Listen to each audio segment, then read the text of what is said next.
Periods है तो बहुत एक्सट्रीम पेन तो होना ही। माइल्ड क्रैम्प्स हो सकते हैं, ऑन ऑफ हो सकते हैं।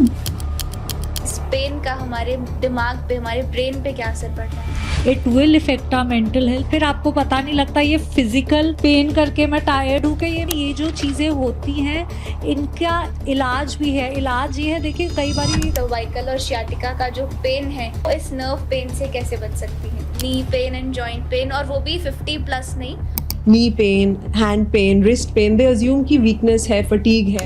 So in all of these pains, what I generally tell people is कमर का दर्द सियाटिका नहीं होता है। हर दर्द का कारण समझना बहुत जरूरी है। What women can do जिससे उनकी बॉडी में एनर्जी वापस आ सके? आपका गट स्लो होगा तो आपको कॉन्स्टिपेशन आएगा। आपके हेयर का टर्नओवर कम हो जाएगा तो आपको हेयर फॉल जैसे इश्यूज आएंगे। आपके नाखून में दिक्कत आएगा, आपको ड्राई स्किन होगी। गट इज आवर सेकंड ब्रेन। गट में कुछ ऐसे पेप्टाइड्स होते हैं जो कि जब रिलीज होते हैं तो what exactly is panic attack? lack of knowledge and using the correct term. Autoimmune diseases, arthritis, females में ज़्यादा कॉमन क्यों होती हैं? so ये diseases इतनी common नहीं है तो इनको इतना voice नहीं मिलता. There are 2 major hormones जो हमें पता होने चाहिए. ब्रेस्ट हेल्थ जो सबसे ज़्यादा इग्नोर हम कर देते हैं। लोगों में ये मिथ है कि पेन हो रहा है ब्रेस्ट में तो कोई कैंसर तो नहीं है। और आज हम कोई मेकअप या फैशन हैक्स नहीं डिस्कस करने वाले हैं। आज हम उन साइलेंट पेन्स के बारे में बात करेंगे जो एक औरत चुपचाप सहती रहती है। और इस ब्रिलियंट इनिशिएटिव में मेरे साथ बैठी है मेरी dream team. I have a doctor's panel with me जो आज हमें इनसाइड आउट हील करने वाले हैं। सो इस टीम में मेरे साथ हैं doctor Priyanka, doctor Nehal, doctor Jasleen and doctor Anu. Okay, before we jump into the discussion, I would like to ask you all to take a minute and introduce yourself. Thank you Kamya, thank you for the invite. First of all I am doctor Priyanka Sehrawat. मैंने अपना MBBS Lady Hardinge Medical College new Delhi से किया है। MD medicine और DM neurology from AIIMS Delhi. I am a general physician and a neurologist working in Gurgaon right now. मेरा एक और health initiative है सबकी सेहत के नाम से, जो कि जनरल हेल्थ अवेयरनेस पे बेस्ड है। आप में से आधे लोगों को ऑलरेडी ये पता है कि कितना हेल्थ अवेयरनेस की हमें ज़रूरत है, और सबकी सेहत चैनल के बारे में भी आपको पता है। उसके अलावा I am also a mentor for MBBS students for their post graduate exams. So and I am very glad to be here. I am hoping to have a great discussion. मैं चाहती हूँ कि इस डिस्कशन में से आपको बहुत सारी फ़ायदे की चीज़ें निकल कर बाहर मिलें। Thank you so much, Dr. Priyanka, and again a very warm welcome. Thank you. Dr. Nehal, please. Thank you Kamya for inviting. I am doctor Nehal Dhaduk. मैंने अपना MBBS PDU medical college Rajkot से किया है एंड मैंने अपना DNB obs gynae Gangaram hospital Delhi से किया हुआ है। आज मैं आपको gynae and pregnancy related myths and common disorders से रिलेटेड डिस्कशन करना चाहती हूँ। Thank you, Dr. Nehal. Thank you so much for coming here. And now, Dr. Jasleen, please. Thank you, Kamya, for the invite. It's great to be here. I am Dr. Jasleen Kaur. I am a doctorate in psychology and I am a practicing couple and family therapist in Gurgaon. I have my own venture, The Talk Point, and I am in this field since last more than 10 years. I hope through this forum I am able to answer your doubts and queries if you have any regarding how to take care of your psychological health, how to navigate problems in your marital or family life. Thank you. Thank you so much. We do have a lot of questions for you because stress is very, very common. Dr. Anu, please. So hi Kamya, good evening, and I think it's a great Sunday evening to celebrate Women's Day. What better way it is to discuss issues related to women and what we must know about. So I'm a DM rheumatologist. In fact, I am Gurgaon's only female rheumatologist, DM rheumatologist, and a clinical immunologist.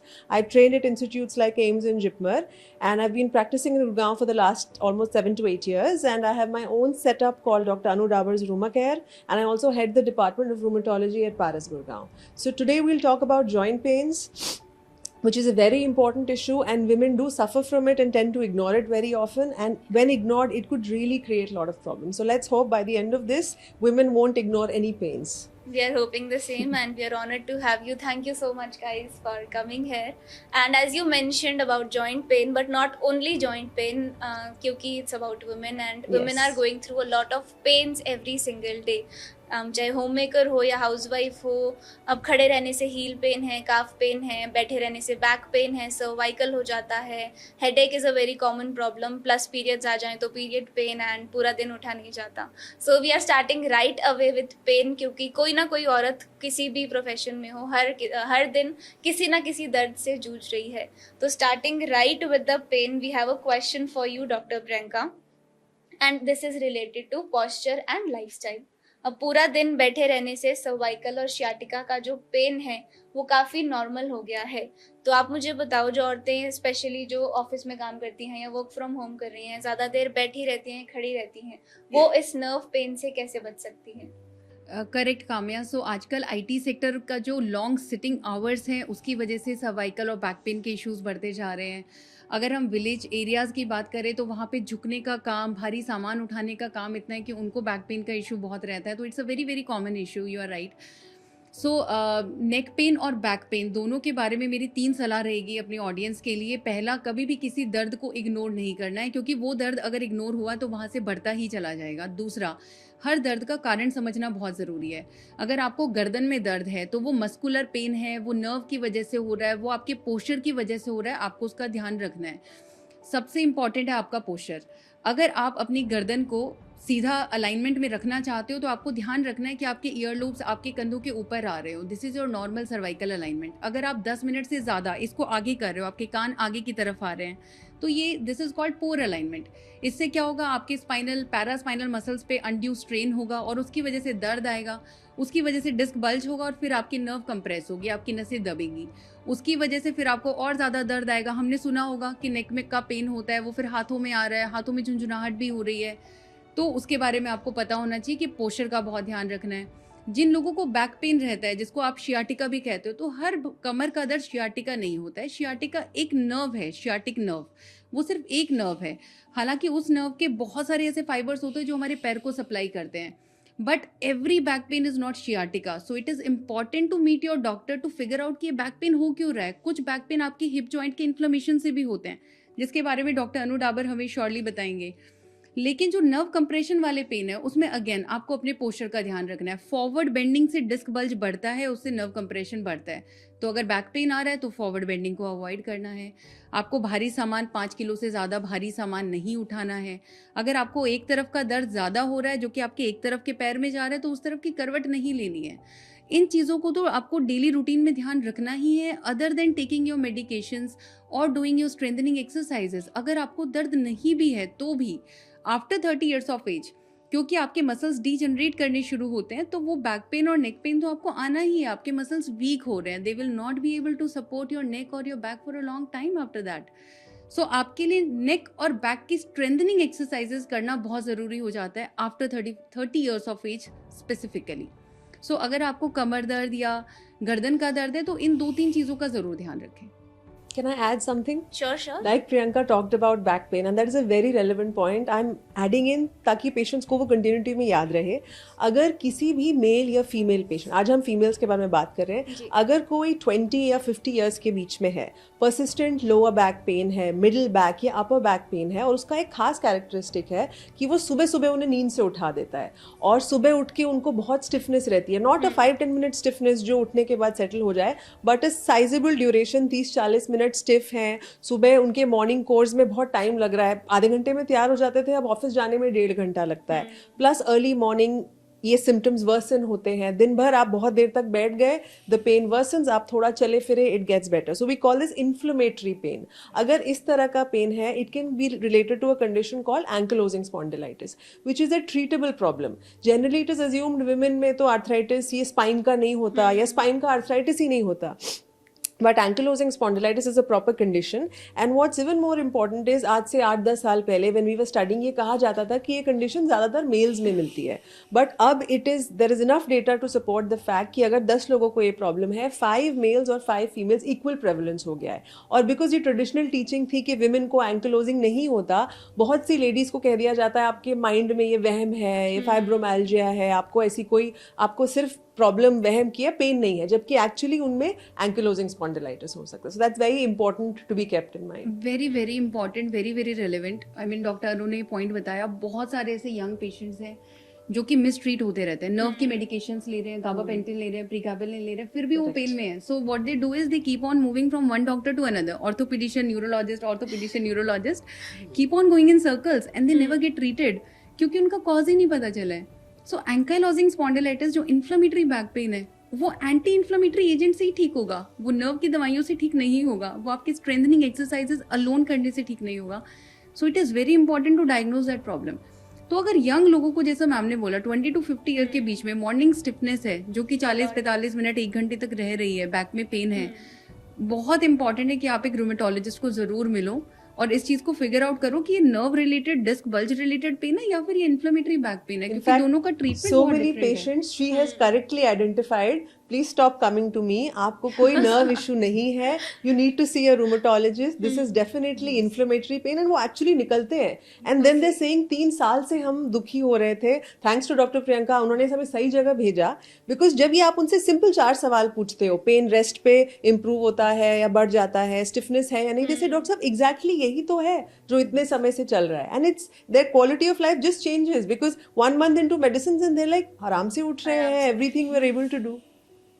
This is something I see in my regular students also कि जब तक दवाई खा रहे हैं everything is good, सुबह उठा नहीं जा रहा है, this is something very common. Morning stiffness जो है वो बहुत ज़्यादा है. And one more thing जो आजकल और ज़्यादा common हो रही है, that is knee pain and joint pain, और वो भी 50 plus नहीं, 20-30s में, लाइक हमारी एज में ही people are getting knee pain, especially joint pain. So उसके लिए कुछ बताइए that how we can manage or how we can stop getting joint pains at such an early age especially. Yeah, so first is most important to be remembered is women should not ignore pain. जैसे generally what happens is knee pain, hand pain, wrist pain, they assume कि weakness है, fatigue है, and one more आजकल एक बहुत trend चल गया है, calcium deficiency है, vitamin D deficiency है, जाके supplements ले लिए 2 महीने 3 महीने, vitamin D 150-200 पहुंच गया है, but pain is not getting better. So similarly जैसे मैंने stiffness की बात की, अगर किसी lady को hand में, fingers में stiffness है, सुबह उठ रहे हैं, early morning काम नहीं होते, can't open a door jar, can't open the shower, fingers rings नहीं आ रही हैं, watches नहीं पहन पा रहे हैं, and they say ये तो सुबह आती है swelling, रात को कुछ गड़बड़ खा लिया होगा इसलिए सुबह swelling आ रही है, बहुत हफ्ते निकल गए हैं, and they start noticing कि hands are looking a little different. So this could be a condition called rheumatoid arthritis. So this has to be identified और वो patient खुद कर सकता है, at least ये पहचान सकता है कि ये definitely normal fatigue या weakness वाला pain नहीं है and I should see a rheumatologist. So hand pain is a very important thing. Spine हम discuss कर चुके हैं, back pain. Now coming to knee pain. So what I would generally, what the trend I'm seeing is, पहले ये assume किया जाता था, आज भी knee pain का most common reason osteoarthritis है, which is wear and tear, the knee cartilage gets degraded. And earlier it was thought ये 60 के बाद आता है. But look at the shift in people.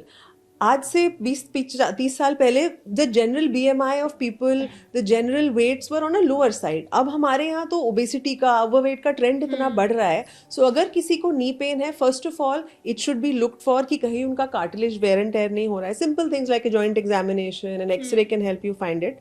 And once if that has been ruled out कि osteo नहीं है, stiffness है, swelling recurrent आ रही है, जा रही है, then again rheumatoid, unlike the common belief कि हाथों से शुरू होता है, could start from the knee. So in all of these pains, what I generally tell people is, आपने ऑर्थोपेडिशियन को दिखा लिया, 1-2 बार दिखा लिया, things are not settling down, the right person to go to would be a rheumatologist, not because I'm a rheumatologist, but because ये conditions इतनी, इसके बारे में awareness नहीं है. आज भी आप किसी को पूछोगे who is a rheumatologist, हमें cardiologist पता है, neurologist पता है, rheumatologist नहीं पता. But once they start understanding, वो घर में, अपने घर में 3 लोग identify कर लेते हैं कि इन सबको भी ऐसी ही कुछ problem है, and then the chain forms. This is very right. Even I didn't know before this. And whenever I post a reels, for example, it's a knee pain exercise reel and I write on it कि share it with your parents and grandparents. तो what comments are coming कि ये तो हम खुद को भेज रहे हैं. Sending it to myself and age is 20, 25, 30. So this is something very common and especially for women एक चीज़ और बहुत ज़्यादा common कर दी गई है अब की periods है तो बहुत extreme pain तो होना ही है. So is this actually normal? मतलब कितना pain होना normal है and should be having a painkiller every month? Periods में पेन होना नॉर्मल है but that should B mild cramps हो सकते हैं, ऑन ऑफ हो सकते हैं, इनिशियल 1 डे और मैक्सिमम 2 डेज तक हो सकते हैं.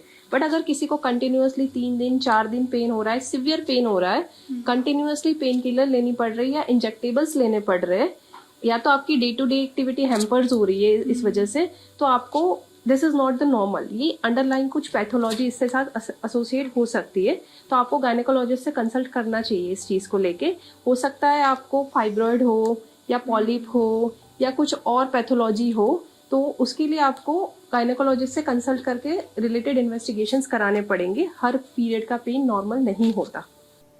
Okay, got it. बिकॉज बहुत ज़्यादा common, because as a yoga teacher बहुत सारी, मतलब मेरी 80% से ज़्यादा हाँ, student हैं, वो यूजुअली क्या females होता ही है, हैं।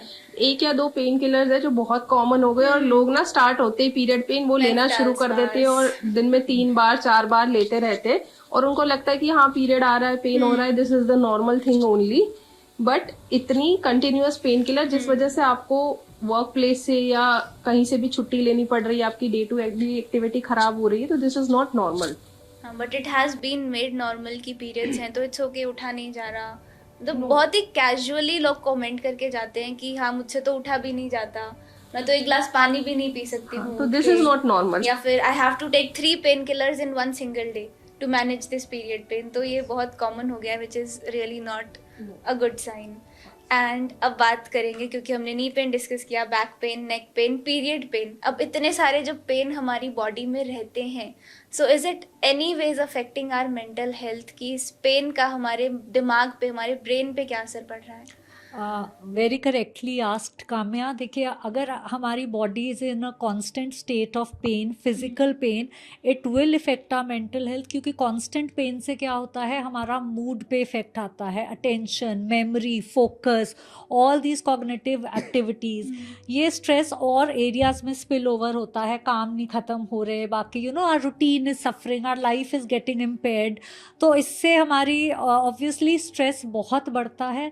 ऊपर से अगर हमारा mind is in a state of constant stress, ये हमारी स्लीप साइकिल डिसरप्ट करता है। जहाँ पे स्लीप डिसरप्ट हो गई वहाँ पे और बहुत इश्यूज क्रॉप अप कर जाते हैं, हार्मोनल इश्यूज आ जाते हैं, फटीग, आप उठोगे all the time you are tired, फिर आपको पता नहीं लगता ये फिजिकल पेन करके मैं टायर्ड हूँ कि ये मेंटल इश्यूज करके मेरे पे इतना इफेक्ट आ रहा है। सो आई वुड एडवाइज कि ये जो चीज़ें होती हैं इनका इलाज भी है। इलाज ये है, देखिए कई बारी कुछ फिज़िकल कंडीशंस ऐसी होती है which takes time to heal. बहुत पेशेंट्स ड्रॉप आउट हो जाते हैं कि मैं 3 महीने से दवाई ले रहा हूँ, मेरे पे फ़र्क नहीं पड़ रहा, अब तो मैं बहुत दुखी हो गया हूँ। तो one, continue with the treatment that you are doing. Secondly, जो हमारे पास, देखिए देयर आर सम थिंग्स जो हमारे कंट्रोल में है। कुछ होते, हम बात करते हैं सेल्फ सूदिंग स्ट्रैटेजीज़ की, जो हर इंसान की अपनी एक सेल्फ सूदिंग स्ट्रैटेजीज़ होती हैं। कोई मेडिटेट करता है, कोई वॉक करता है, कोई फ्रेंड्स के साथ कनेक्ट करता है। We have to find ways to deal with our mental stress. और जहाँ पे आपको लगता है कि मेरे से खुद डील नहीं हो रहा, then you have to contact a professional. वो आपको बता सकता है आपका पूरा हिस्ट्री लेके कि आप कैसे अपने मेंटल स्ट्रेस को कंट्रोल कर सकते हैं।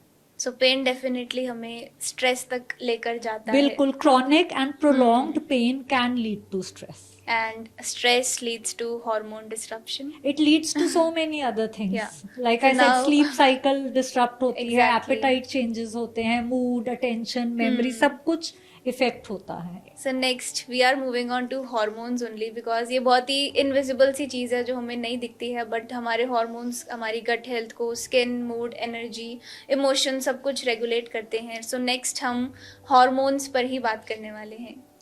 डॉक्टर प्रियंका, थायराइड आज एक बहुत बड़ा प्रॉब्लम बन गया जो ग्रेजुअली हमारी नर्व्स को ड्रेन करता है, जिससे हमें इंटर्न बॉडी में थकान बहुत फील होती है, and this is something very common जो आजकल हो रही है। So what women can do जिससे उनकी बॉडी में एनर्जी वापस आ सके?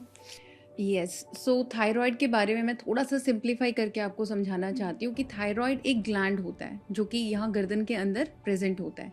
इस ग्लैंड में से हार्मोन्स बनते हैं जिन्हें हम थायराइड हार्मोन्स बोलते हैं, और उन हार्मोन्स को बनाने में आयोडीन नाम के मिनरल की ज़रूरत होती है। अब इन हार्मोन्स का क्या काम होता है, ये बॉडी के हर सेल को, चाहे वो किडनीज़ हैं, लिवर हैं, मसल्स हैं, नर्व फाइबर्स हैं, हर सेल के मेटाबॉलिज्म में हेल्प करता है।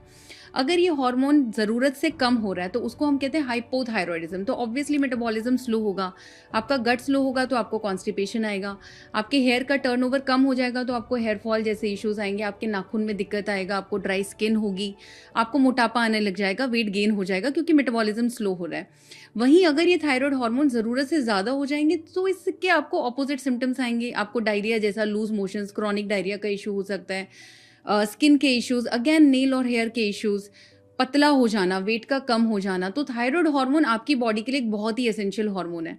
अगर आपको इनमें से कोई भी सिम्टम्स आ रहे हैं तो उनको आइडेंटिफाई करना बहुत ज़रूरी है कि ये थायराइड से रिलेटेड प्रॉब्लम हो सकता है, और फिर अपना T3, T4, TSH 3 टेस्ट होते हैं, उनको करवाना बहुत ज़रूरी रहता है। तो वैसे भी 35 की उम्र के बाद सालाना एक बार, साल में एक बार एनुअल हेल्थ चेकअप में थायराइड टेस्टिंग ज़रूरी रहती है, तो वो ज़रूर करना चाहिए।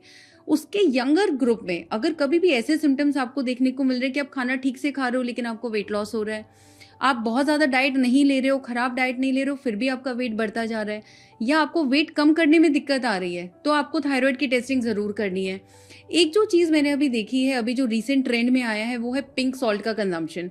अब उसके साथ प्रॉब्लम क्या है, देखो 1960s में क्योंकि हिमालयन सॉल्ट बहुत ज़्यादा यूज़ होता था, तो हिमालयन बेल्ट में क्योंकि उस सॉल्ट में आयोडीन नहीं था, तो बहुत ज़्यादा थायराइड के केसेस आने लगे।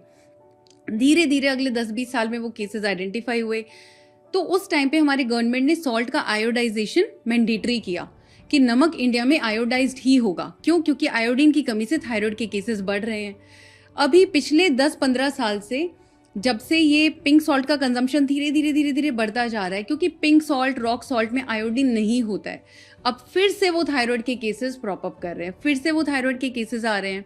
तो सबसे पहली चीज़, आप अगर ये सोचकर पिंक सॉल्ट कंज्यूम कर रहे हो कि इसमें मिनरल्स बहुत ज़्यादा होते हैं, तो मैं क्लैरिफाई कर दूं कि उतना मिनरल्स जितना आपको बॉडी के लिए डेली रिक्वायरमेंट है वो आपको nuts and seeds balance diet से मिल जाता है। उसके लिए आपको अलग से नमक लेने की ज़रूरत नहीं है, क्योंकि पिंक सॉल्ट में उतना ही सोडियम है जो आपके आयोडाइज सॉल्ट में होता है, वाइट आयोडाइज सॉल्ट में होता है। तो आपका ब्लड प्रेशर बढ़ने के चांसेस उससे भी ज़्यादा हो जाते हैं, पिंक सॉल्ट से भी और आपके नॉर्मल आयोडाइज सॉल्ट से भी। जितना मिनरल आपको चाहिए उसको कंज्यूम करने के लिए आपको बहुत सारा पिंक सॉल्ट कंज्यूम करना पड़ेगा, उतने में तो आपका बीपी हाई होने लगेगा, ऊपर से आप आयोडीन डिफिशिएंट हो जाओगे, थायराइड बढ़ता चला जाएगा। तो अभी रिसेंटली बहुत सारे ऐसे थायराइड पेशेंट्स आए हैं जिनमें सिर्फ और सिर्फ एक आयोडीन और नमक के हेर फेर की वजह से थायराइड की प्रॉब्लम शुरू हुई, सिम्टम्स आने लगे, आइडेंटिफाई हुए। तो पहली चीज़, iodised salt is very very important for us, for our thyroid gland and thyroid hormones. Iodine कम सिर्फ बहुत ही लेस देन 1% पेशेंट्स को लेना पड़ता है जिनको थायरोटॉक्सिक क्राइसिस जैसी चीज़ें होती है, वो एंडोक्रोनोलॉजिस्ट आइडेंटिफाई कर लेते हैं। वो पेशेंट्स एक अलग तरीके के सिम्टम्स के साथ आते हैं, सडन ऑनसेट, सब एक्यूट ऑनसेट सिम्टम्स होते हैं, वो पता चल जाता है। Otherwise for general population you should consume iodise salt, किसी भी ब्रांड का आयोडाइज सॉल्ट आपको यूज़ करना है। और कभी भी आपको हाइपो या हाइपर, जो मैंने आपको सिम्टम्स बताए हैं, ऐसे कोई भी सिम्टम्स आते हैं तो ज़रूर आपका थायराइड चेक करवाना है। अगर उसमें ऊपर नीचे कुछ भी आ रहा है, you should consult a general physician और a doctor nearby you. तो हमें रेगुलर कुकिंग में वाइट नमक यूज़ करना चाहिए, राइट? आयोडाइज सॉल्ट, बिकॉज अभी हेल्दी उसको मानते हैं पिंक सॉल्ट को, बिकॉज पिंक सॉल्ट के ऊपर मैंने कई बार देखा है योगा की फोटो लगी हुई है या उसको ज़्यादा हेल्दी बताकर मार्केट किया जा रहा है। Pink salt is not unhealthy, it's just that it is iodine deficient, है ना। वो वर्ड्स का हेरा फेरी है। ऐसा नहीं है कि पिंक सॉल्ट आपको अनहेल्दी है आपके लिए, लेकिन वो आपको किसी किसी मिनरल से डिफिशिएंट कर रहा है, डिप्राइव कर रहा है, जिसकी वजह से आपको कुछ कुछ इश्यूज आ रहे हैं। अगर वो आप आइडेंटिफाई नहीं करोगे उसका कारण, तो वो इश्यूज के लिए आप दवाइयाँ लेते रहोगे। अब अगर आपको एक नमक चेंज करने से आपका थायराइड जैसा इशू सॉर्ट आउट हो रहा है तो क्यों ना किया जाए? Absolutely, rather than being on a thyroid medicine, because her thyroid patient ये कहता है डॉक्टर साहब कभी इस बीमारी की दवाई बंद भी होगी या फिर ये लाइफ लॉन्ग लेनी पड़ेगी। Okay, so for regular everyday Indian cooking, we should use white iodized salt only. And मुझसे आपसे भी ये पूछना है, बिकॉज थायराइड जिनको होता है उनमें PCOD होने के चांसेस बहुत ज़्यादा होते हैं, एंड ये भी हमें जानना है कि PCOD और PCOS क्या सेम है या दोनों में कोई डिफरेंस है, और PCOD को हम कैसे मैनेज कर सकते हैं? See, PCOD and PCOS both are same. PCOD मतलब polycystic ovarian disease and PCOS मतलब polycystic ovarian syndrome. चीज़ें दोनों सेम ही है। सिंड्रोम मतलब दैट कंटेन्स सो मेनी की मेटाबॉलिक डिस्टर्बेंस हो जाता है PCOD में आपको। तो अलॉन्ग लोगों को ही लगता है कि PCOD मतलब कि मोटे लोग होते हैं, जो ओबेज लोग होते हैं और पीरियड इरेगुलरिटी आ जाती है। नहीं, इतना खाली नहीं है। इसके साथ आपका इंसुलिन रेजिस्टेंस हो जाता है, तो उस वजह से आपका बॉडी में जैसे हाइपरलिपिडेमिया हो जाता है, इंसुलिन रेजिस्टेंस की वजह से आपको फर्दर लेट एज में हाइपरटेंशन, डायबिटीज़, इनकी भी इश्यूज आने के चांसेस हो सकते हैं। तो इसलिए पॉलीसिस्टिक ओवेरियन डिसीज के साथ साथ उसको सिंड्रोम भी बोलते हैं। और इसका मोटापे से या पतलेपन से कुछ लेना देना है? सी पीसीओडी एक्चुअली जो ओबेस पेशेंट होते हैं उसमें पीसीओडी अग्रेवेट हो जाता है, पर जो लोगों में ये मिथ है कि पीसीओडी मोटे लोगों में ही होता है या मोटापे की वजह से पीसीओडी हो रहा है, तो ऐसा नहीं है। पीसीओडी में हार्मोनल इम्बैलेंस, बेसिकली आपकी जो हाइपोथैलेमो पिट्यूटरी ओवेरियन एक्सिस होती है वो गड़बड़ कर जाती है, जिसकी वजह से आपके बॉडी में इंसुलिन रेजिस्टेंस हो जाता है। उसकी वजह से एंड्रोजन, बेसिकली जो मेल टाइप ऑफ हार्मोन्स होते हैं वो एक्सेस हो जाते हैं, और जिस वजह से पूरा कैस्केड स्टार्ट हो जाता है कि पीरियड इरेगुलरिटी हो जाती है, skin changes like acne, hair growth of मतलब अनवांटेड एरियाज पे आपके हेयर ग्रोथ हो रहा है। और कोई लोग अपना HbA1c मतलब शुगर टेस्ट करवाएंगे तो वो भी बढ़ा हुआ आ जाता है, लिपिड प्रोफाइल कराएंगे तो वो भी बढ़ा हुआ आ जाता है। तो वो बिकॉज ये सारा कैस्केड है कि एक के बाद एक की वजह से दूसरी चीज हो रही है। बट लीन मतलब जो दुबले पतले लोग हैं उनमें भी पीसीओडी होता है, ऐसा नहीं कि खाली मोटे, कोई लेना देना नहीं। वो एक जेनेटिक हो सकता है या आपकी इनहेरेंट बॉडी में जो भी वो एक्सेस गड़बड़ कर गई है उस वजह से है। बट हाँ, अगर आप लाइफस्टाइल चेंजेस नहीं करोगे, ओबेसिटी को कंट्रोल नहीं करोगे, तो आपका पीसीओडी और ज़्यादा अग्रेवेट हो जाएगा और ज़्यादा खराब कंडीशन का हो जाएगा। सो आपको पीसीओडी को कंट्रोल करने के लिए अगर कोई ओबेज है तो उसको वेट मैनेजमेंट करना है, और लाइफस्टाइल चेंजेस में लाइक कि जंक फूड आप नहीं करोगे, शुगर इनटेक कम करोगे, ये सब करना है। एंड अब मुझे बात करनी है डिफरेंट फेजेस पे, बिकॉज एक महीने में we go through like 4 phases, follicular phase है, ओव्यूलेशन फेज है, then we have our menstrual cycle. Specially period से जस्ट कुछ दिन पहले हमें PMS होने लगता है, बहुत सारे मूड स्विंग्स, अजीब सा चिड़चिड़ापन आ जाता है हमें, we don't know where the anger is coming from, कभी अच्छा लग रहा है कभी गुस्सा आ रहा है, तो how to deal with that? बिल्कुल सही, ये होता है PMS में।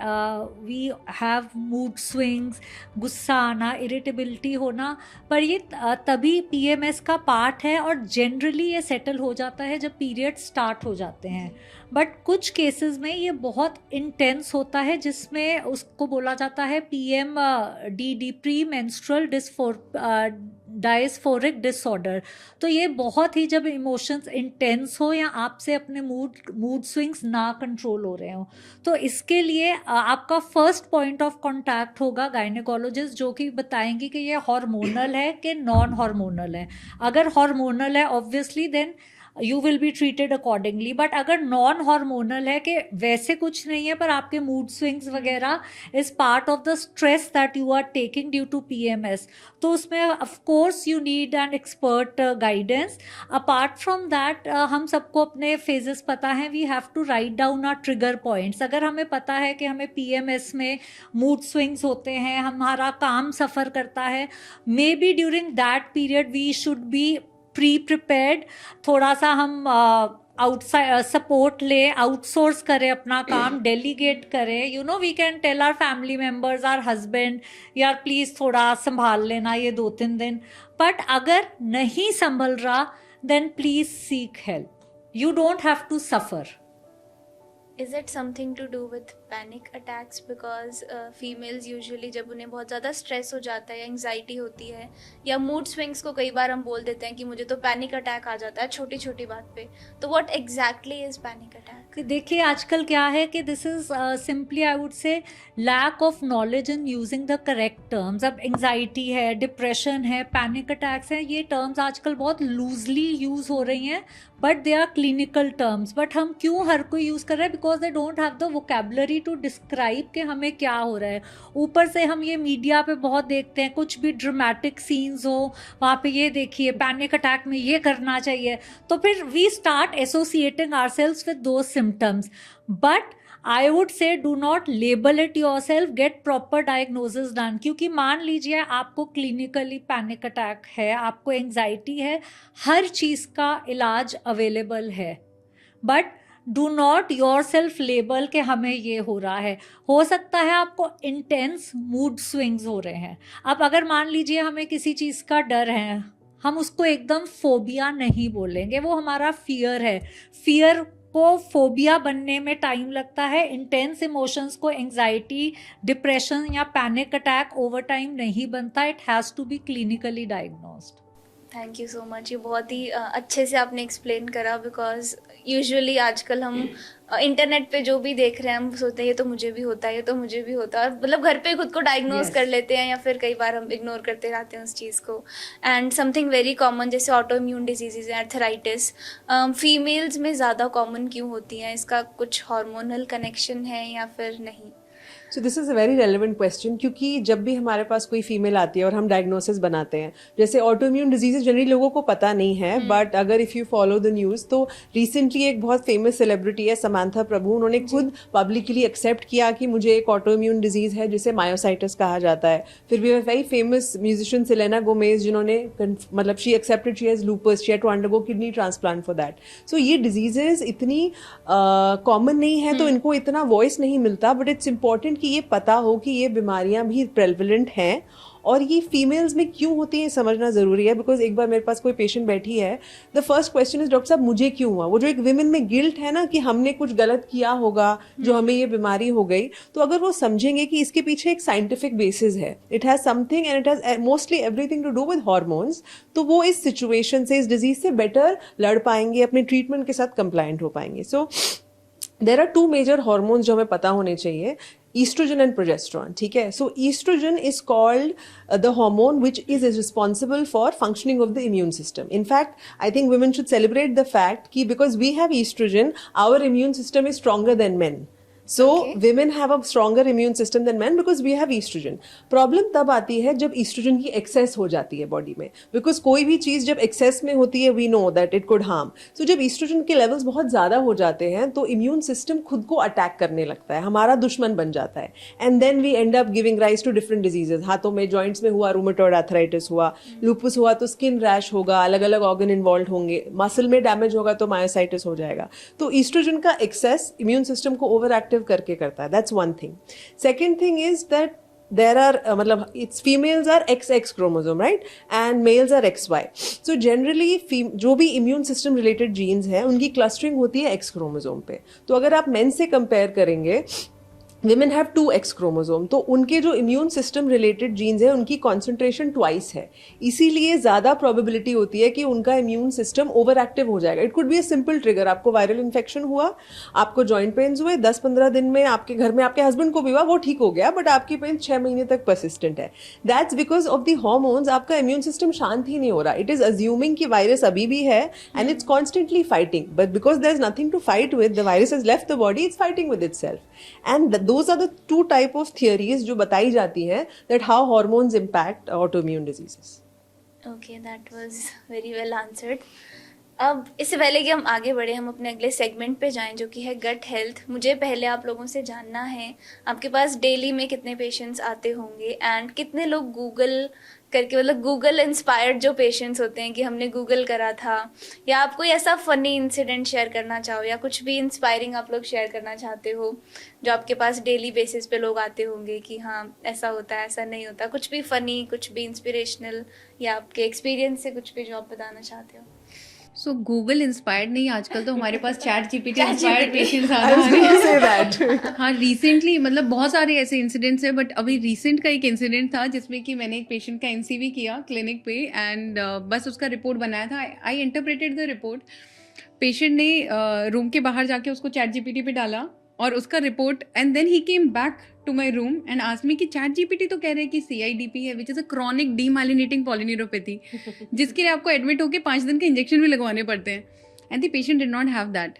सो patient had an axonal neuropathy. So there are 2 types of neuropathy, मतलब नर्व डैमेज के 2 टाइप होते हैं, एक थोड़ा ज़्यादा सीरियस होता है, एक थोड़ा सा कम सीरियस होता है। हैंडल दोनों को अलग अलग तरीके से किया जाता है। तो ChatGPT ने रिफ्लेक्सेस नहीं देखे हैं कि पेशेंट के रिफ्लेक्सेस कैसे हैं। ChatGPT को ये नहीं पता कि पेशेंट को सेंसरी सिम्टम्स हैं, वीकनेस भी आ रहा है। वीकनेस आया तो वो पहले ऊपर वाले पैरों से शुरू हुआ कि नीचे पैरों से शुरू हुआ, ये सारी चीज़ें बहुत मैटर करती हैं। तो ये काफ़ी एक फ़नी इंसिडेंट था, मुझे उनको काफ़ी समझाना पड़ा कि देखो जो ChatGPT आपको बता रहा है उसके लिए आपको एडमिट होकर 2.5 लाख का इंजेक्शन लगवाना है, जिसको हम IV इम्यूनोग्लोबुलिन्स बोलते हैं, और आपके पेशेंट को ज़रूरत नहीं है। This is diabetic neuropathy, diabetes को कंट्रोल करना ज़रूरी है। तो उसके बाद में ओके ही रिस्पॉन्डेड वेरी वेल, काफ़ी अच्छे से उन्होंने सुना that patient is also doing very much fine now, sugar भी कंट्रोल है, सब ठीक है। बट वो एक काफ़ी फनी सा इंसिडेंट था और मेरे लिए बहुत न्यू भी था कि कोई एनसीवी का रिपोर्ट भी चैट जीपीटी कर रहे हैं। So I would just share this incident. So इसका ना two-edged sword बोल सकते हैं इसको. For us as rheumatologists ये बहुत फायदा भी हो रहा है because see जो branches already known है neurology, cardiology, वहाँ patient डॉक्टर के पास पहुंच रहा है. But अब क्या हो रहा है जब patient को कुछ symptoms हो रहे हैं वो chat GPT में बस ये पूछ रहा है that I have joint pains for the last 6 months, I have shown multiple orthopedicians, I am not getting better, what do I do? So chat GPT tells them go see a rheumatologist. Yes. And then they search for the rheumatologist. So one of my patients said, Doctor Saab, they said go to a rheumatologist. Okay, tell me the best rheumatologist. So then they said your name, then I came to you.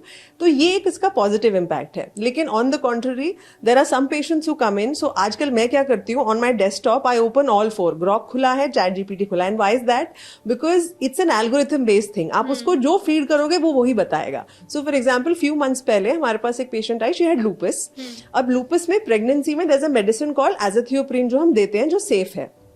तो उसने type किया एज़ाथियोप्रिन pregnancy. तो chat GPT ने उसको बोल दिया this should not be taken in pregnancy, it is not a safe drug. तो वो आई बड़ी घबराई हुई, डॉक्टर साहब आपने ये दवाई लिख दी, मेरा 4th मंथ चल रहा है, मैं 4 महीने से ले रही हूँ. मैंने कहा कोई दिक्कत हुई? कहती नहीं. But she was so tensed. So I just open chat GPT. मैंने कहा देखो अभी टाइप करते हैं एज़ाथियोप्रिन प्रेगनेंसी, वो दिखा रहा है शुड नॉट बी टेकन. मैंने कहा अब टाइप करो एज़ाथियोप्रिन लूपस प्रेगनेंसी. तो जब वो टाइप किया इट सेड लूपस में taking azathioprine in pregnancy is extremely safe, it will prevent any adverse outcome, child birth, low birth weight, prematurity prevent करेगा. Patient became very happy. तो अभी मुझे लगता है हमें हमारे स्क्रीन पर खोल के रखना चाहिए and their queries can be answered there itself. My booked patient, she was ninth month pregnant and her husband uploaded her last ultrasound report on the chat GPT. Till that time, couple was very adamant कि we want normal delivery only.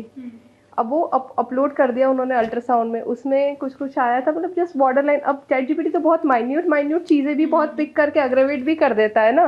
तो कहते हैं नहीं हमारे ना ultrasound में हमने chat GPT में डाला हुआ था, ये भी प्रॉब्लम है, वो भी प्रॉब्लम है, वाटर लेवल भी कम है, ये आप ऑपरेट कर दो, we don't want normal. Okay. ये चैट जीपीटी तो माइनर, अगर आप अपना कोई भी ब्लड टेस्ट भी डालोगे उस पर अपलोड करोगे, माइनर भी उसमें बॉर्डर लाइन भी कुछ होगा तो वो तो उसको भी रेयर चीजें भी उसकी वजह से जो हो सकती होगी उसको भी लिख के बता देगा. If you write is this very dangerous, वो बोल देगा yes. If you write is this really that dangerous, no, it's not that dangerous. So yes, it has to be taken with a pinch of salt. Recently I had a muscle spasm here, so कई दिन I was also talking to chat GPT only कि क्या करना है क्या नहीं करना है, and then finally I went to her.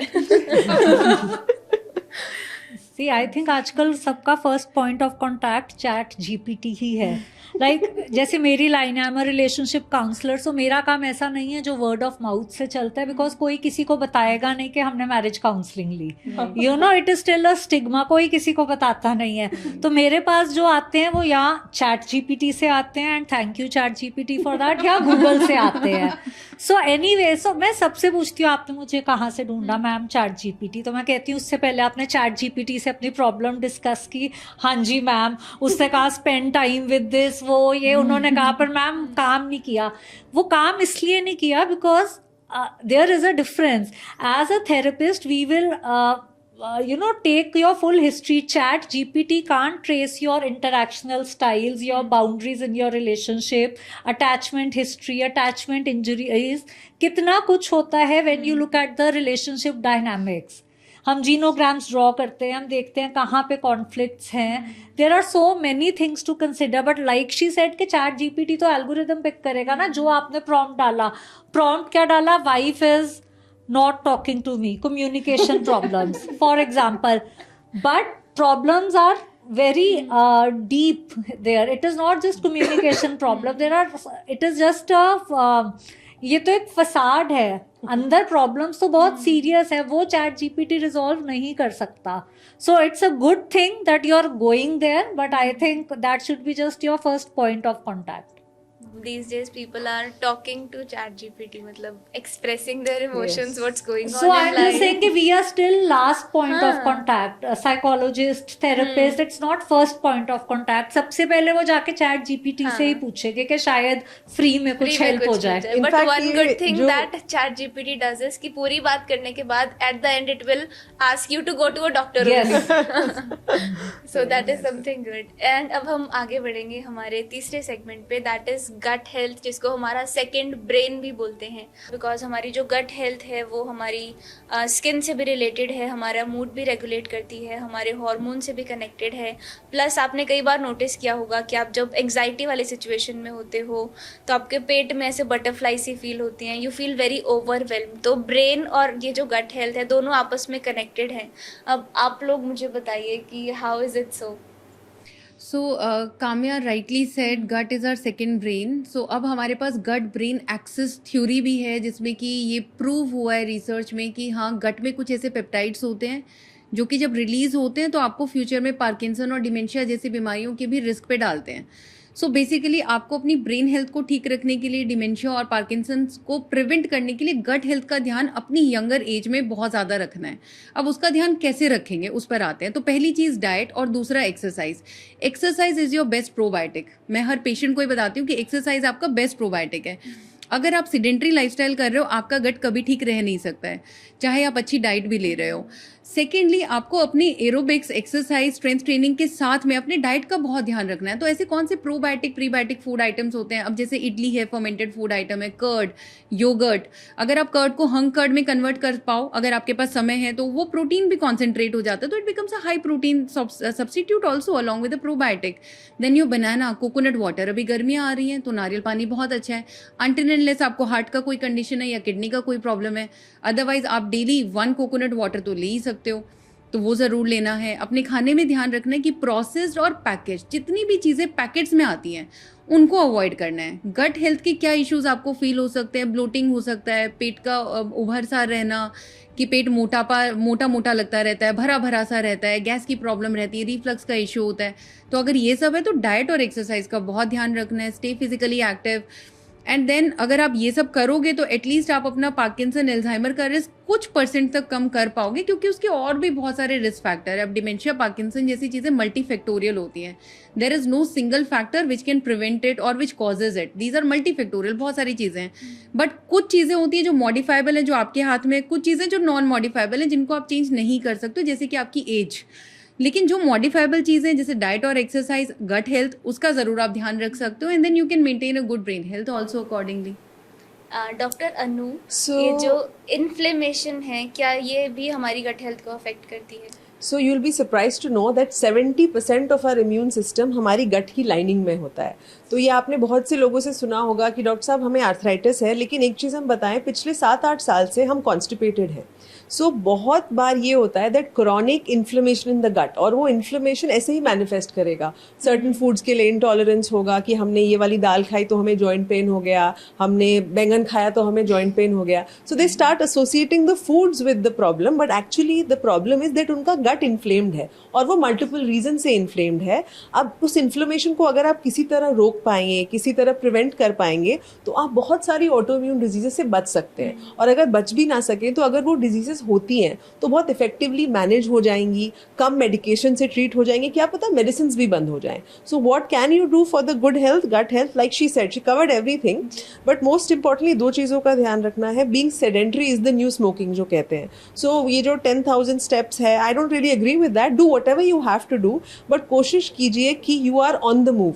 So, you know, even if you don't have time to go for a walk, घर में आप चलते फिरते रहिए, play with your kids, you know, you like dancing, go for dancing classes, whatever makes you happy.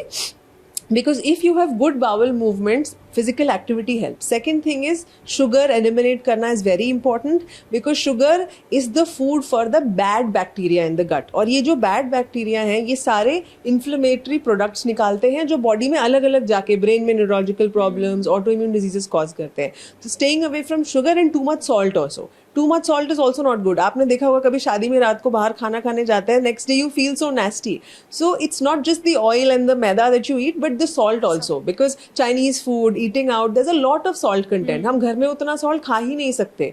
So staying away from too much of salt, sugar, processed food, जैसे for example मैदा, ये आजकल जो trend है donuts and biscuits and all of these croissants वगैरह का trend है. And also one thing, too much of coffee.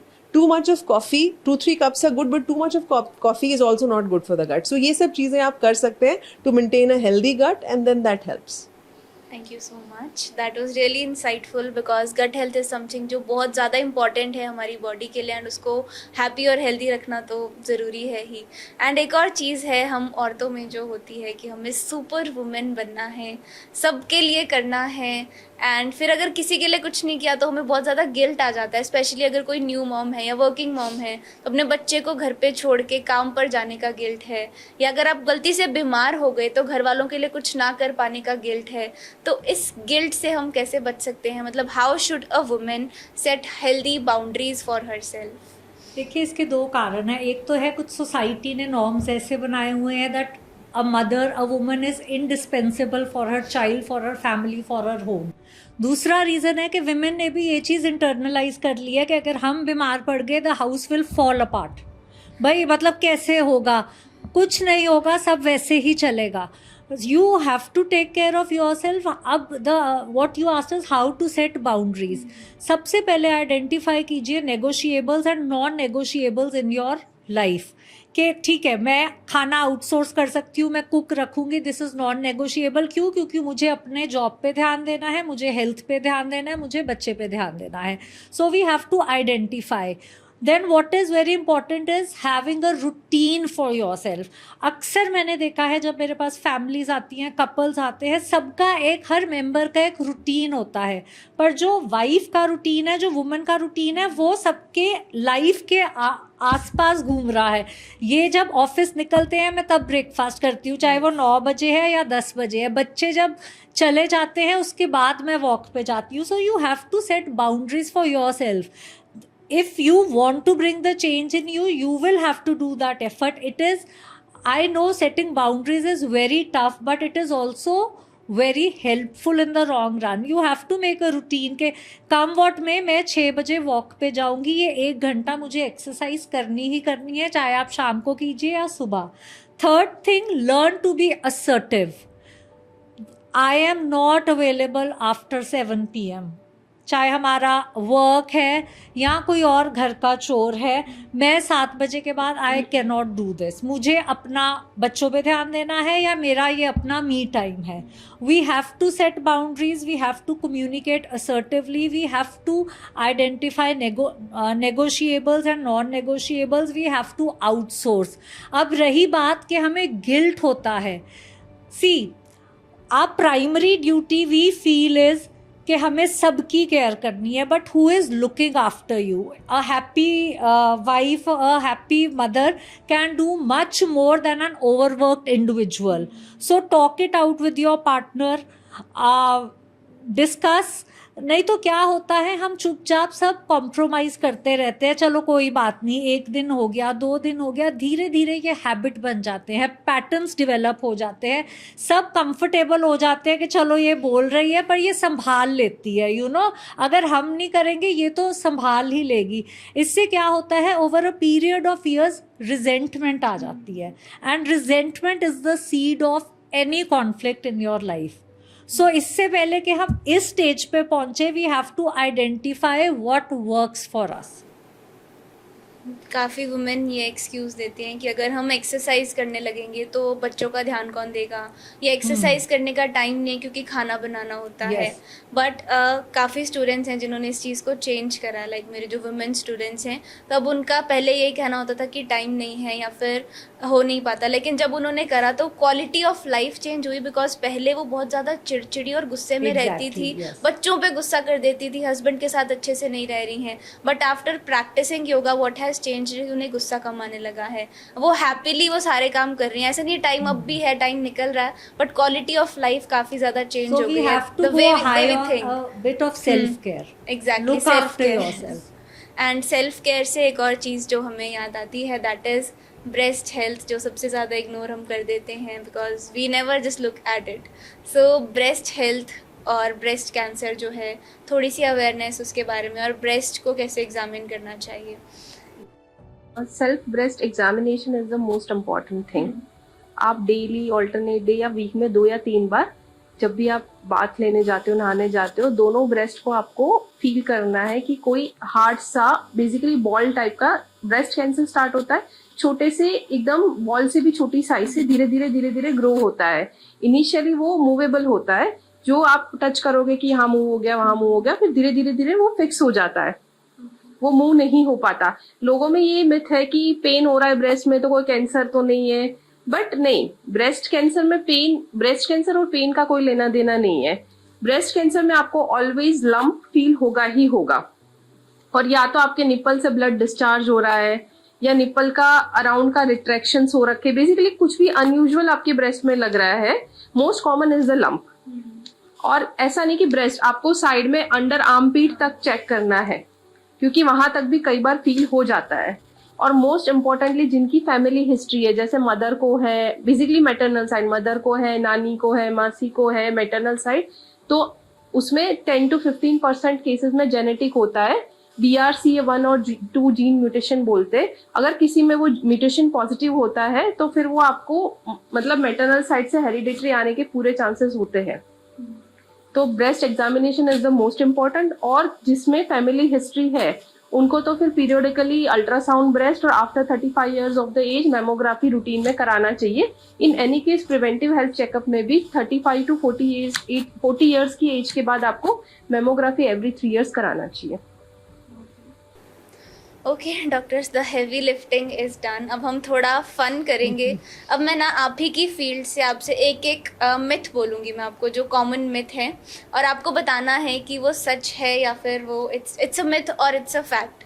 तो सबसे पहले डॉक्टर प्रियंका आपके लिए, कि क्या रोज़ हेडेक होना काफ़ी नॉर्मल है और बस एक सर दर्द की गोली खा लेने से काम पे लग जाते हैं? इज़ इट अ मिथ और अ फैक्ट? सर दर्द इट्स अ मिथ. सर दर्द की गोली खाना बिल्कुल भी सर दर्द का इलाज नहीं है. देखो, हमारा जो मोस्ट कॉमन हेडेक होता है that is tension type headache. वो एक बैंड लाइक सेंसेशन होती है. उसके बाद में उससे जो नेक्स्ट मोस्ट कॉमन आता है दैट इज़ योर माइग्रेन, जिसमें कि बहुत ही ज़्यादा थ्रॉबिंग सीवियर हेडेक है, आंखों में सूजन आती है, आंखों से पानी आ रहा है, नाक से पानी आ रहा है, काफ़ी दिनों तक भी वो दर्द चल सकता है. तो इसके कुछ ऐसे लाइफस्टाइल ट्रिगर्स होते हैं कि एटलीस्ट आप कुछ एपिसोड्स को प्रिवेंट कर सकते हो. आई नो कि 5 to 10% पेशेंट्स को बिना मेडिसिन के रिलीफ नहीं मिलता है, बट 85 to 90% पेशेंट्स अपने लाइफस्टाइल का ध्यान रख के, ट्रिगर्स को अवॉइड करके उसका ध्यान रख सकते हैं. अब वो ट्रिगर्स क्या होते हैं? मोस्ट कॉमनली सुबह का खाना नहीं खाना. तो हमारे देश में मिडिल एज फीमेल्स वो खाना कब खाते हैं? पूरा घर का काम खत्म करके 12 बजे 1 बजे खाना खाते हैं. तो मैं अपने सारे पेशेंट्स को ये कहती हूँ कि अगर आपको काम खत्म करके, पूजा पाठ करके खाना खाने की आदत है, तो आप पहले सुबह उठ के नहा के पूजा कर लो. देन आप जब सबको खाना दे रहे हो तब आप भी खाना खाओ सबके साथ 9 बजे, ताकि आप खाना खा पाओ. That is one of the solution. और अगर आप अपना माइंडसेट ऐसा बना लो कि हाँ मैं ठीक है, मैं काम बाद में भी कर सकती हूँ, मैं खाना खा सकती हूँ, तो ब्रेकफास्ट 9 AM से पहले करना बहुत ज़रूरी है. खाली पेट चाय पीना, अनदर मोस्ट कॉमन ट्रिगर, कि सुबह उठते ही पहले चाय, तो वो उसको अवॉइड करना है. शाम को 6 बजे के बाद कैफीन का कंजम्पशन या बहुत ज़्यादा ब्लैक कॉफ़ी लेना. तो मैक्सिमम लिमिट जो होता है 400 मिलीग्राम्स तक होता है कैफीन का in a day. I agree with that. But जो माइग्रेन पेशेंट्स होते हैं, जो फ्रीक्वेंट हेडेक वाले पेशेंट्स होते हैं, उनको 1 or 2 cups in a day से ज़्यादा नहीं लेना चाहिए. ब्लैक कॉफ़ी बहुत कम लोगों को सूट भी करता है. बहुत सारे ऐसे हेडेक के पेशेंट्स होते हैं जिनको कॉफ़ी लेने से आराम मिलता है, कैफीन से आराम मिलता है, लेकिन बहुत सारे ऐसे भी पेशेंट्स हैं जिनको रिलीफ नहीं मिलता है. तो ये आइडेंटिफाई करना ज़रूरी है कि आपको कैफीन से रिलीफ मिल रहा है, इंप्रूवमेंट हो रहा है कि नहीं हो रहा है, and do it accordingly. Then जो रात का स्क्रीन टाइम है, रात को मोबाइल देख के सो रहे हैं, that is another trigger.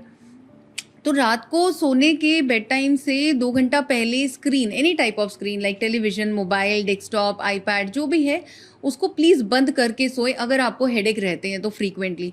And then you will drastically find a difference. आपको वो एक डिफरेंस मिल जाएगा आपकी हेडेक फ्रीक्वेंसी में. एटलीस्ट इतना स्टार्ट करें. एक्सरसाइज अगर कर पा रहे हो तो बहुत अच्छी बात है, उससे बेटर कुछ भी नहीं है for your migraine, for your headaches. तो अपने लाइफस्टाइल का आप जितना ध्यान रखोगे, अपने ट्रिगर्स को जितना अवॉइड करोगे, उतना वो हेडेक आपको परेशान नहीं करेगा. So definitely रोज बिना किसी डिजीज के हेडेक होना is not normal. You should fix your lifestyle and अगर फिर भी नहीं हो रहा है then you should see a doctor. And हमारा नेक्स्ट सबसे कॉमन मिथ है डॉक्टर नेहल आपके लिए कि क्या पीरियड्स में वर्कआउट कर लेने से ब्लीडिंग ज़्यादा होती है? नो, ब्लीडिंग ज़्यादा होना और वर्कआउट करना both are different thing. Periods में आप डेफिनेटली वर्कआउट कर सकते हो. किसी को अगर ब्लीडिंग ज़्यादा हो रही है और वो लग रहा है कि नहीं मैंने वर्कआउट करना स्टार्ट किया उस वजह से ब्लीडिंग हो रही है, तो नहीं. अगर आपको ब्लीडिंग ज़्यादा हो रही है 2-3 महीने आप वेट कर सकते हो कि भाई कई बार टेम्पररीली भी 1-2 महीने हार्मोनल चेंजेस की माइल्ड चेंजेस, कई बार क्या होता है आपका स्ट्रेस लेवल बढ़ गया होता है, लाइफ साइकिल चेंज हुई होती है तो होता है. पर अगर आपको लगातार continuously every cycle heavy bleeding हो रही है, क्लॉट्स पास हो रहे हैं, 6-6, 7-7 दिन पीरियड्स आ रहे हैं, तो it's not normal and it's not at all related to your workout. Okay. हाँ. ओके डॉक्टर जसनील, आपका क्वेश्चन है कि थेरेपिस्ट तो एक स्ट्रेंजर होता है, वो मेरे बारे में क्या ही जानेगा. इज इट अ मिथ और it's a fact? It's of course a myth, क्योंकि देखिए हर एक को लगता है कि उनकी लाइफ के मैनेजर्स वो खुद हैं और उनसे ज़्यादा उनकी लाइफ को कोई क्या असेस करेगा. Let me give you an analogy. मान लीजिए आप गाड़ी में फंसे हुए हैं and you are trying to reverse the car और आपसे नहीं हो रही, तभी एक स्ट्रेंजर आता है और वो आपको गाइड करता है, इधर से मोड़ो उधर से मोड़ो, और वो आपकी गाड़ी निकाल देता है. क्यों? क्योंकि वो बाहर खड़ा है, वो आपकी सिचुएशन ज़्यादा अच्छे से देख सकता है. Using this as a reference point, therapist का भी यही रोल है, क्योंकि वो बाहर खड़ा है, वो आपकी सिचुएशन अच्छे से भांप सकता है.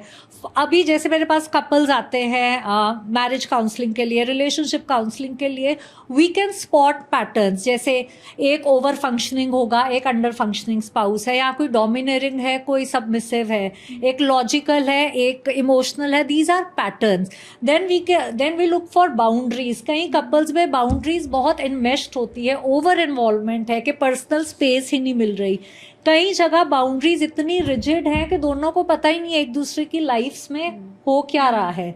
So there are many ways we can assess the relationship and based on that हम आपको कोपिंग स्किल्स बता सकते हैं, कम्युनिकेशन स्टाइल्स में प्रॉब्लम है, डी एस्केलेशन स्किल्स बता सकते हैं.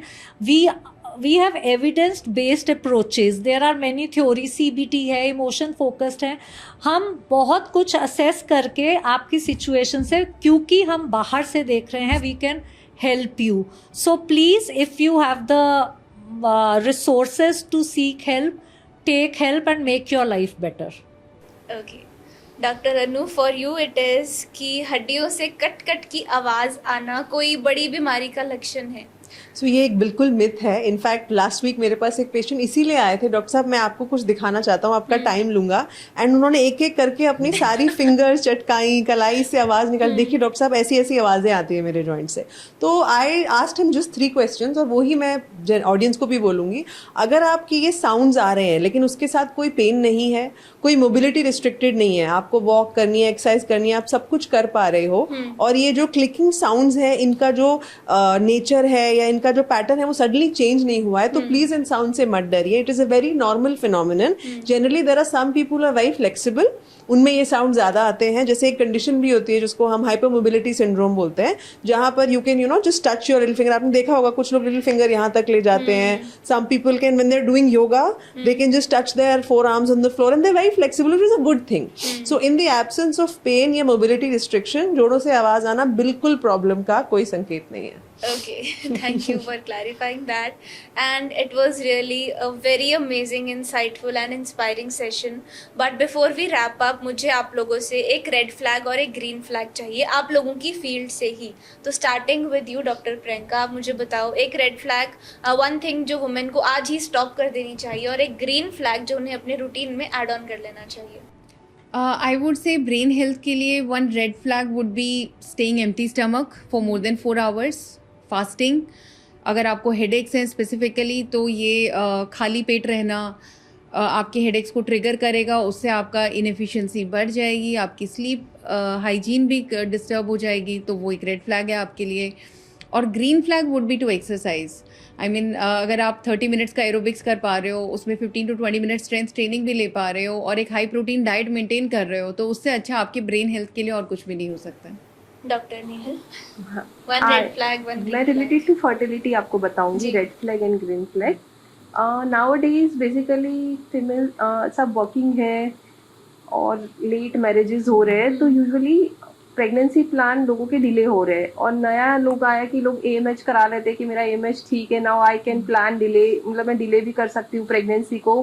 35 इयर्स की एज भी लोग क्रॉस कर जाते हैं। तो ऐसा नहीं कि आपका AMH नॉर्मल है तो you can conceive any time. आपकी एग क्वालिटी विथ एज धीरे धीरे खराब होती जाएगी। तो आइडियली तो पहले ठीक ही कहते थे कि 30 के अंदर 30 के नीचे एक प्लान कर लेना चाहिए एटलीस्ट। अगर आप 30, कुछ लोगों की तो शादी ही नहीं हुई होती 30 तक, बट एटलीस्ट 35 से नीचे तो आपको प्लान कर ही लेना चाहिए। ये कभी मत सोचो कि नहीं मेरे सारे रिपोर्ट्स ठीक है, सब ठीक है, तो I can plan any time. Quality matters. या एक quality matters and it reduces with the age. Okay. And green flag is कि जो कपल्स प्रेगनेंसी के लिए प्लान कर रहे हैं या जो भी है, तो आपको लाइफस्टाइल में हेल्दी लाइफस्टाइल को फॉलो करो। एक्सरसाइज है, डाइट है, एंड आपके रूटीन लाइफस्टाइल में स्मोकिंग, अल्कोहल किसी का भी है और आप नियर फ्यूचर में प्लान करो तो प्लीज़ उसको स्टॉप कर दो, क्योंकि उससे रिलेटेड फीटसेस में एनोमलीज आ जाती है। तो ये मैम ने बिल्कुल ठीक बोला। Smoking affects your sperm quality. ज़्यादातर इनफर्टिलिटी के केसेस हमारे देश में ना औरत पे डाल दिए जाते हैं कि इनफर्टिलिटी हो रहा है, बच्चा पैदा नहीं हो रहा है तो औरत की गलती है ना। और टेस्टिंग भी नहीं कराते हैं। बहुत ज़रूरी है, अगर किसी भी कपल को इनफर्टिलिटी का इशू आ रहा है, बहुत ज़रूरी है कि मेन और विमेन, मेल और फीमेल दोनों की टेस्टिंग ज़रूरी है। और लाइफस्टाइल सिर्फ फीमेल को नहीं मेंटेन करना है, मेल को भी मेंटेन करना है। Yes, and smoking is a big deterrent to it. तो and looking at today's lifestyle की स्मोकिंग कितना कॉमन हो गया IT सेक्टर में और हर सेक्टर में, इनफैक्ट इन एवरी सेक्टर। तो उसको देखते हुए तो इनफर्टिलिटी बढ़ेगा, स्पर्म क्वालिटी कम ही होगा। तो मेरा ये इसमें एक एड ऑन रहेगा कि हाँ, अगर आपको इनफर्टिलिटी का इशू है तो दोनों का आप टेस्ट कराओ and quit smoking. And one more thing to this, I see a lot of females, जो मेरे को दिखा रही हैं, because women, सब diseases women में ज़्यादा common है, 20 से 50 के बीच में है, autoimmune diseases age group में होती है। So they'll come to me, doctor साहब I am unable to conceive, तो मुझे सबने बोला है कि तुम्हारा वेट ज़्यादा है, तुम वेट कम करो। So good health in terms of being free from obesity is not just for the lady, the man also needs to exercise. If the female is trying efforts, वो 20 है तो husband says तुम कर लो तो ठीक हो जाएगा सब, मुझे ज़रूरत नहीं है। So it's not that, both should work for good metabolic health to have a good outcome. It takes two to make one. Exactly, जिस अपने स्टूडेंट्स को भी बोलती हूँ, because generally women start yoga when they are trying to conceive. तो ये चीज मैं उन्हें बोलती हूँ कि please bring your partner to the mat also. दोनों साथ मिलके करोगे तो आपकी बॉन्डिंग भी ज्यादा अच्छी बनती है। Correct. Okay, doctor Jasleen. So देखिए, कोई भी रिलेशनशिप तब काम करती है when every person in that relationship has some power, has some influence and some say. तो it is a red flag अगर आपकी कोई से ही नहीं है रिलेशनशिप में। बहुत मैंने देखा है कि men generally take decisions in the disguise of practicality or more experience or being caring or protective, and you are left without any say or without power in the relationship. So this is a big red flag. Coming to a green flag, I would say, मान लीजिए आपकी relationship में बहुत problems है, but still you are turning towards each other, you are leaning towards each other, तो कहीं ना कहीं वो रिस्पेक्ट, वो लव अभी भी है। एंड और बहुत बारी होता है कि issues are related to parenting, work stress, but it affects your married life. So we have to recognize the positive things, the green flags, that you're still turning to your partner for support, which is a big positive thing. And just before we are wrapping up, I would like to say, just like every problem has a cause, every problem also has a solution. So if you feel your relationship is going down the hill, it is okay to seek help, because every family, even if they have problems, they also have resources to deal with that problem. So recognize that thing and seek help, because help can help. Doctor. So the red flag I would say is sleep. generally it's seen that lack of sleep, poor quality sleep leads to stress, and stress, cortisol, all of this हम सुनते हैं इतना, eventually यही सब autoimmune disease को पैदा करते हैं. तो आजकल ये trend बन गया है. जैसे I remember as kids we were in the habit कि we would read a book before going to sleep. ये कुछ screen नहीं होता था, while reading आपको नींद आ जाती थी, and it was never difficult falling asleep. Now every alternate patient has the issue, doctor साहब नींद नहीं आती है तो खुल जाती है. When I ask them I have this rule 1 2 3. So 3 hours before you sleep, your dinner should be done. 2 hours before your sleep, your screen should be not there, and 1 hour before you sleep, you should not have had water. क्योंकि वो एक trend एक ये भी मैंने देखा है. You drink water, you have to pee, then you drink again, then every 2 hours you are waking up to pee, and then that becomes a chronic thing. So sleep cannot be compromised. Again, as medicos, हमने अपना youth कम सो के ही निकाला है. 5-6 hours is what we sleep, and I know that's going to get problem. But those who are and who can afford 7 to 8 hours of sleep should not compromise on that. And the green flag is, fortunately, because of awareness, what I'm seeing is women are switching towards strength training, like she said. So generally ये बोला जाता है run करो, walk करो, run करो, walk करो. That's aerobics is what is, or even cardio aerobic exercises को ही motivate, promote किया जाता है. Other than swimming, there is no aerobic exercise which strengthens your muscle. And people with autoimmune diseases, generally 99% of them will have some or the other joint involved. तो अगर आप strength training कर रहे हैं, आपकी muscle strong रहेंगी, तो आपका joint आपको कम परेशान करेगा. So just like saying that joint का जो support system है, if husband wife की बात करें तो joint अगर husband है, muscles wife है. तो अगर आपकी muscle strong रहेंगी, your joints will be much healthy. Thank you so much. And genuinely मैंने इससे ज़्यादा इंसाइटफुल और इससे ज़्यादा आई ओपनिंग बातें नहीं सुनी हैं. एंड इनकी बातें एक और चीज़ शीशे की तरह साफ़ हो गई है कि हमारी बॉडी जो है वो हमें सिग्नल्स देती है इन terms of stress, mood swings हो रहे हैं, स्किन पे एक्ने हो गया है या बाल झड़ रहे हैं, बहुत ज़्यादा थकान हो रही है. So we do get signals. It's just that कि हमें अपनी सिग्नल्स को देखना है, बॉडी को सुनना है, एंड हमारी बॉडी डेफिनेटली हमसे बात करती है. Okay, so we are at the end of our discussion, and end में हमारे पास है एक बहुत ही क्विक रैपिड फायर राउंड जिसका आंसर आपको 1 वर्ड या 1 लाइन में करना है. And starting with you doctor Priyanka, आप मुझे एक ऐसी हैबिट बताइए जो हमारी ब्रेन हेल्थ के लिए बहुत ख़राब है. Poor sleep, lack of sleep. Yes. Okay, and second question is most important vitamin for neurological health. Vitamin B12 undoubtedly.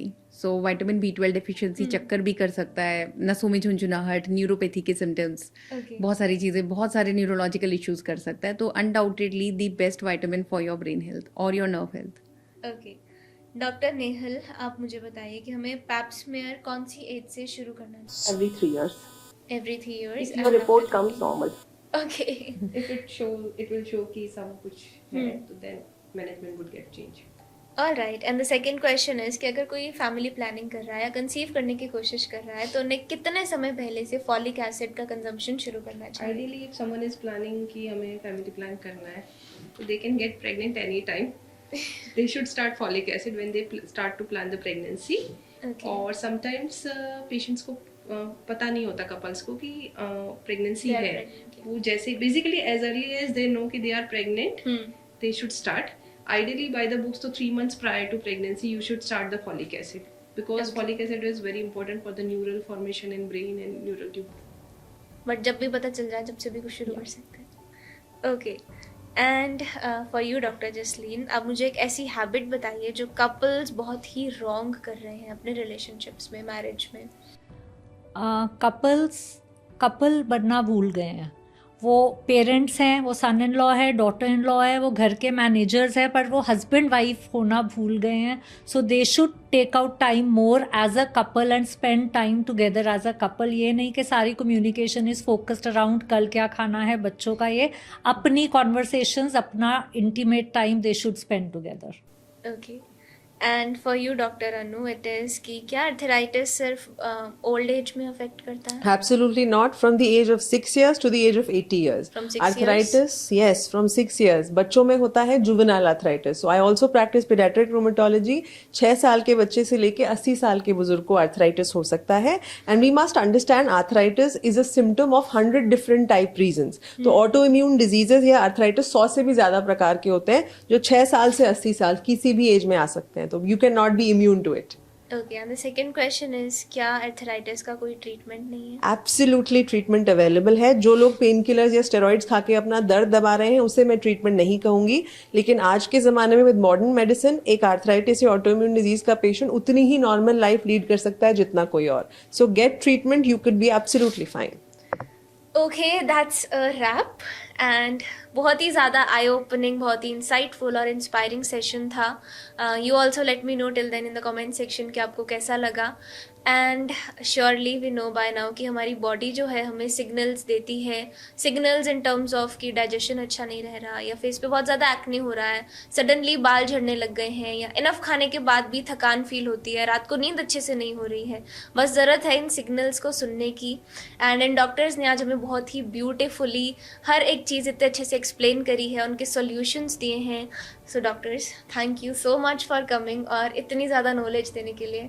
Again, thank you so much. Thank you so Thank you, much. Kamya, It was for a inviting great us. effort and I think a wonderful session. Yeah. Thank you. And one more thing, अगर आपको in doctor से personally consultation लेनी है, इनसे personally connect करना है, तो इनका इंस्टाग्राम हैंडल और इनका कॉन्टैक्ट डिटेल्स ऑलरेडी डिस्क्रिप्शन में अवेलेबल है. So you can check it out and आपको जो भी प्रॉब्लम है उस हिसाब से आप इनसे कनेक्ट कर सकते हैं.